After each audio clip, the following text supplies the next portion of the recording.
welcome. Rez Game today. I'm David Levin. This is our Friday episode, so we're talking about the inner game of life. Tuesdays are for the mental game of sports and competition. Fridays are for the rest of our lives. So, speaking of the rest of your life, how are you doing this week? How are you feeling? I'm a little tired today. Been sleeping okay, but not really feeling like I am. Probably the weather. We finally got some rain. We needed that pretty bad. That was nice. Halloween yesterday. It's wild to note how different this gets over the years.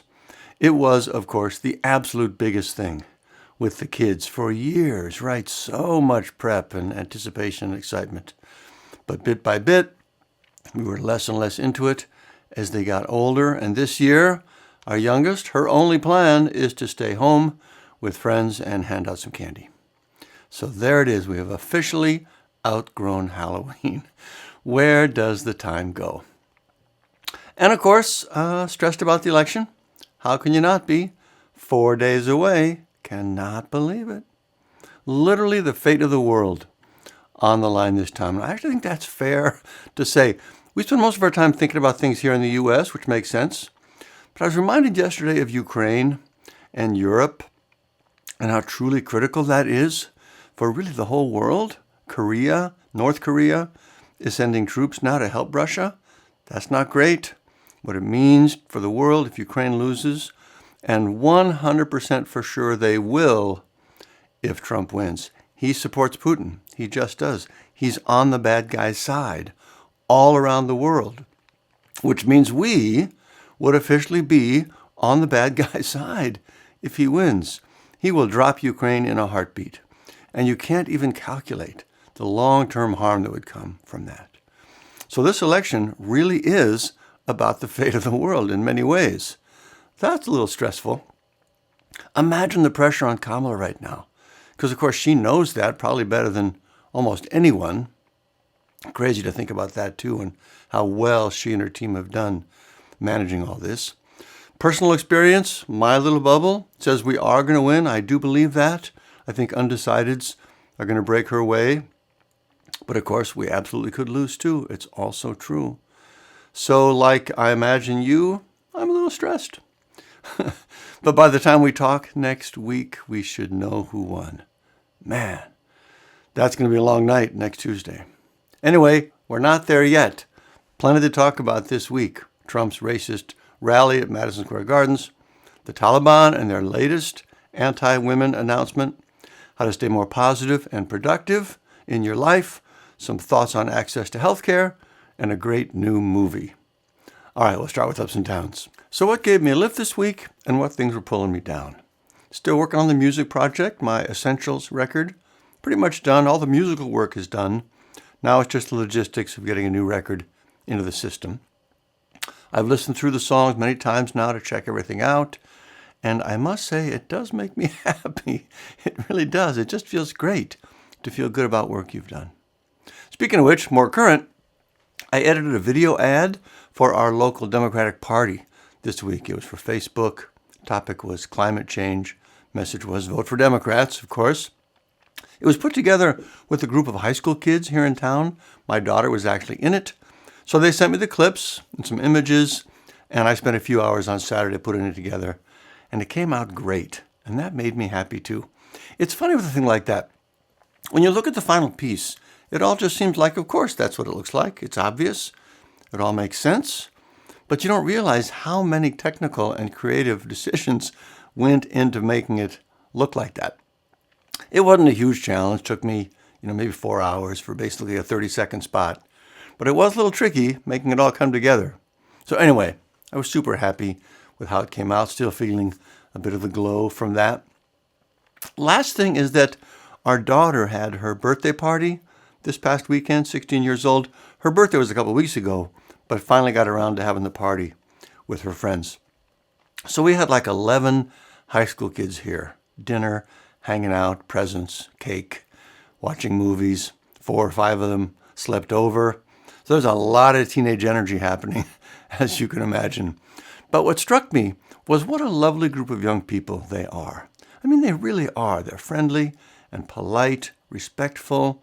They're supportive. They care about each other. No in-group outbursts in-group, out-group stuff. You hear so much about teenagers being rebellious and wild and trouble and all that, and I certainly was at that age in many ways. But we just have not had that experience. Didn't have it with Peter, not have it with Francis. Just super lucky with all that.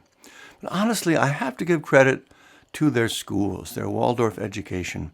From the very beginning in that program, social inclusion is part of it. They learn how to be together and to support each other. And it's just remarkable to see the quality of character in these young people. So you can imagine that's also a very good feeling as a parent. For my downs this week, we knew it was coming, but the various kinds of violence around the election have started. There was a news item this week about ballot drop boxes being set on fire. That's really bad, and almost certainly just the start of what's to come. And of course, violence and bullying and intimidation always feels bad, but something's especially bad about it around elections. I mean, we are a democracy, right? This is how we organize ourselves and move things forward. We consider options, we vote, and we respect the vote, no matter how it goes. If we lose that, the only option left is brute force. I mean, it really is that simple. There are two ways to make decisions at scale in a society: voting or force. All these people at so many levels who are intentionally working to undercut our system of voting are in fact working to bring about a system of brute force minority rule. And that's not hyperbole. They've decided they can't win on ideas. They've chosen not to adapt their ideas and bring them into the present. Instead, they're working to undermine the system so they can get power, keep power, without winning more votes. You really can't get more dangerous than that for our system.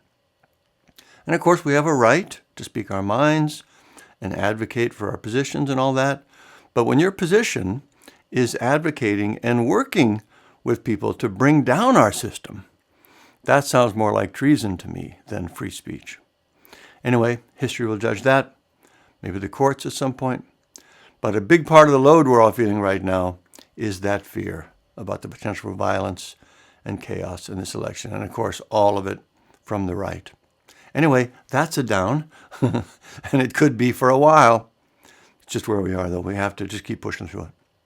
By the way, just for fun, it's helpful to remember that all of this, literally every minute of this ordeal, this threat we've been living with for the past 3.5 years, and will continue to deal with for at least the next several months, and maybe even for years if this goes wrong next week, is 100% the responsibility of one person, Mitch McConnell, the former Republican Senate leader.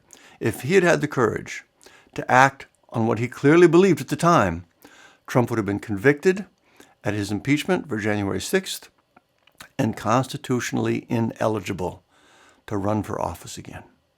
Think of that. None of this would be happening if it weren't for Mitch McConnell, and it was pure political cowardice and calculation. That's crazy to think about. Thanks, Mitch. Anyway, that's ups and downs. Next up, top stories. This week, the big news was Trump's dark, racist rally in New York City. I'm sure you've heard about this. The biggest part that's getting the most coverage, was the comic's joke about Puerto Rico being a pile of garbage. Of course, his people said, oh, it's just one guy on the agenda. Trump didn't know about it. Technically, I'm sure he didn't know. But the jokes were on the teleprompter. The staff cleared them. The campaign definitely knew. But more to the point, they're completely in line with things Trump himself has said over the years about Puerto Rico. There's nothing new about any of this, illustrating what he really feels about it. Also, all he would have had to do is just say, I'm sorry. I didn't know about this, but I completely disagree with these remarks. I love Puerto Rico. I sincerely apologize to my Puerto Rican friends. Did he do that? Of course not. He can't.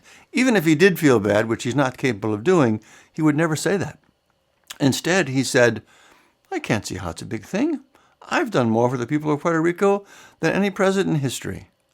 Same thing he says all the time. Total bullshit. If his lips are moving, he's lying. The good news is, it looks like this might actually cost him in a real way. There are over 300,000 Puerto Ricans in Pennsylvania alone, and reports are they're taking this very seriously.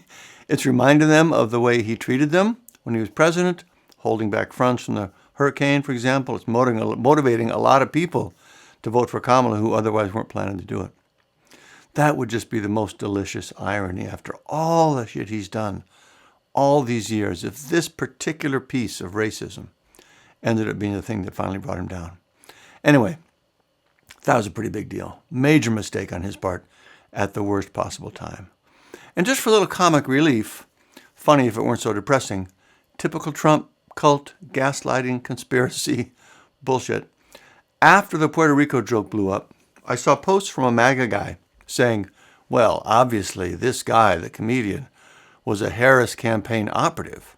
He's a Democrat, a liberal. He was paid by Harris to drop this bomb 8 days ahead of the election. No one on the Trump team would ever do something this obviously dumb and awful. Kamala is the actual racist who's rigging the election. Every word of which, of course, is absolute crazy and backwards and projection.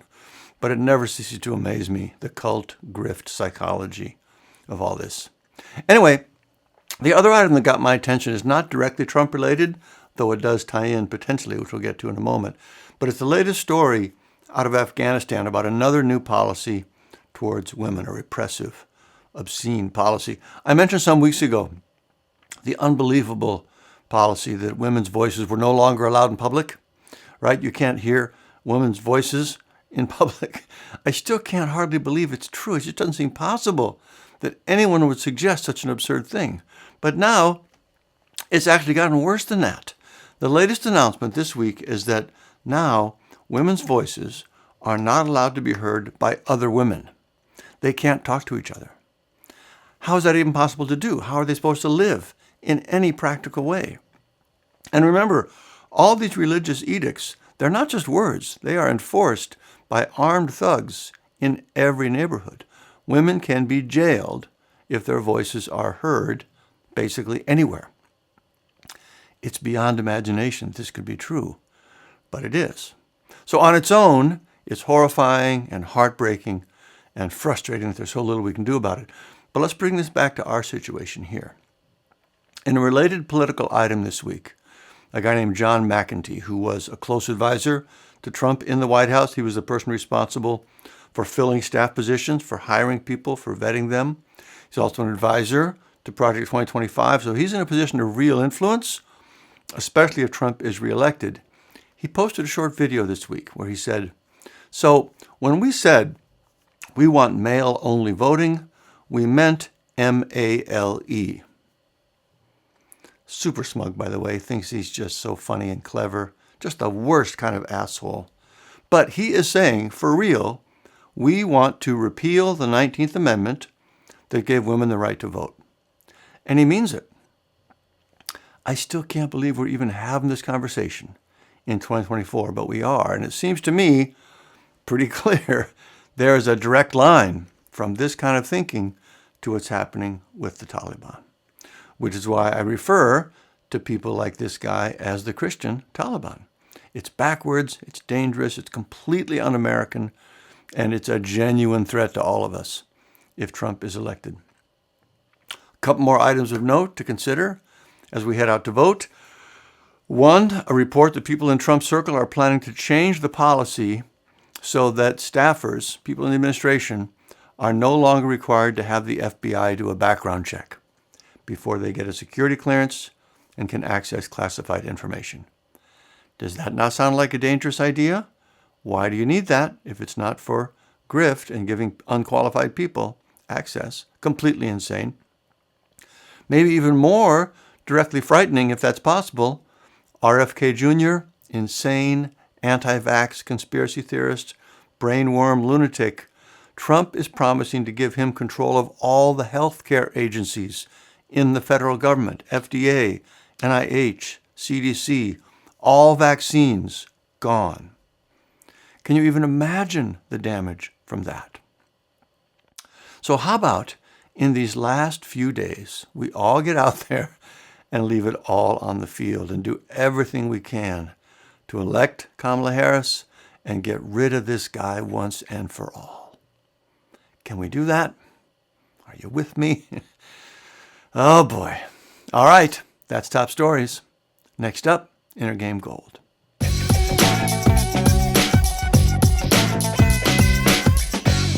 Last time we talked about the idea that worrying is suffering in advance. That's a super helpful observation, especially for worriers like me. This week, another new Inner Game Gold item. This is from Stephen Covey from the 7 Habits of Highly Effective People book, if you know that from back in the day. And the idea is the circle of concern versus the circle of influence. If you haven't heard this, the idea is there's one circle that represents everything you're interested in and potentially concerned about, and that's a very large circle. There's another circle inside of that, much smaller, that represents the things you actually have control over. So that's the circle of concern versus the circle of influence. And the idea is if you can focus your attention on the things you can actually do something about, you'll be much more effective and much happier. So this is another super helpful idea. First, to recognize that the two circles exist, that there are a lot of things we worry about that we can't do anything about, and getting clear on which things are which, and then using it as a reminder to not let ourselves get too wrapped up thinking about and worrying about things we can't control. It's a very helpful idea, which is part of why his book was such a big hit. Anyway, that's our new Inner Game Gold this week, the circle of concern versus the circle of influence. Let go of the things you can't do anything about and try to stay focused on those you can. Thank you, Stephen Covey. All right, next up, raise your outer game. This week, I want to talk about health, but from a different angle. It's having access to health care. And apologies for this, but I'm bringing this back to the election one last time. We have a real choice in this election when it comes to health care. Trump and other Republicans are vowing again to repeal the ACA, so they want to kick millions of people off their health insurance and allow insurance companies to deny coverage for pre-existing conditions. They've been talking about that for years. We know they're serious about it. We already know about reproductive health and family planning. They will pass a nationwide abortion ban. They'll go after IVF and contraception.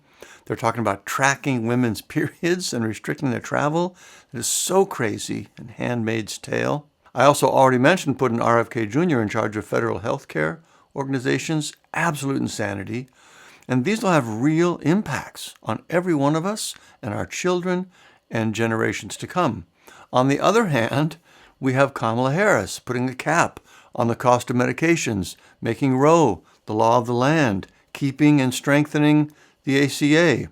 One proposal I find especially exciting is having Medicare cover home care costs.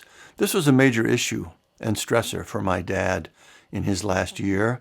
It was practically impossible to find any care for him. It was actually a nightmare. And as I understand it, this would have made all the difference. But beyond the specifics of the different proposals, it's just clear that Democrats are trying to help.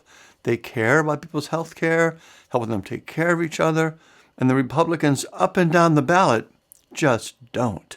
As far as they're concerned, they want to cut taxes for them and their rich buddies, and everyone else, you're on your own.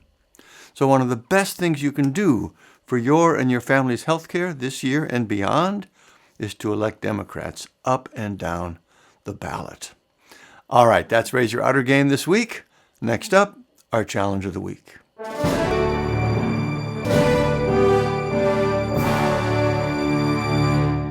This week, let's work on our circle of influence. What I want you to do is sit down for a few minutes, write down everything that you are concerned about, short-term, long-term, local, national, global, personal, family, friends, just everything you can think of that you might worry about or complain about or be frustrated about at one time or another.